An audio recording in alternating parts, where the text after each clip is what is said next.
ఈరోజు మన encounter news.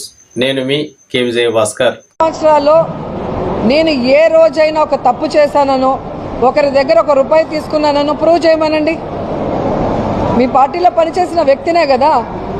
ఈరోజు 24 సంవత్సరాల తర్వాత ఈరోజు ఆయన కనిపిస్తుంది నేను పదవులు అమ్ముకుంటున్నానని.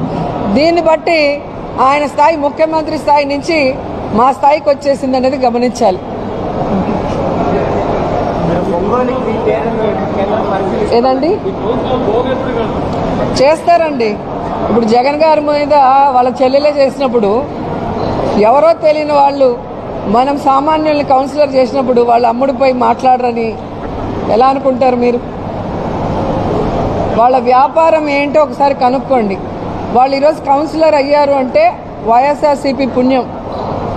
సామాన్యుల్ని కూడా ఈరోజు ఎంపీలని, ఎమ్మెల్యేలని, ఎమ్మెల్సీలు చేసి అన్ని సామాజిక వర్గాలకి న్యాయం చేసిన వ్యక్తి జగన్మోహన్ రెడ్డి గారు. ఆయన బాటలోనే మేము కూడా రాజకీయ వాళ్ళు లేకపోయినా, రాజకీయ అర్హత లేకపోయినా మంచివాళ్ళుగా, పేదవాళ్ళుగా ఉన్న వాళ్ళని తీసుకురావాలనుకున్న క్రమంలో వీళ్ళు వచ్చారే తప్ప వీళ్ళు పార్టీ జెండా మోసింది లేదు, పార్టీకి పనిచేసిన వాళ్ళు కాదు.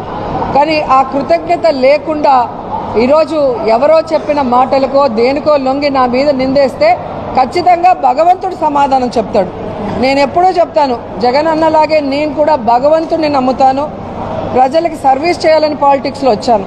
నేను ఎవరు ఎన్ని మాట్లాడినా అది భగవంతుడికే వదిలేశాను. మాట్లాడిన వాళ్ళంతా కూడా కాలగర్భంలో కలిసిపోయారనేది చరిత్ర చూస్తే మీకే అర్థమవుతుంది.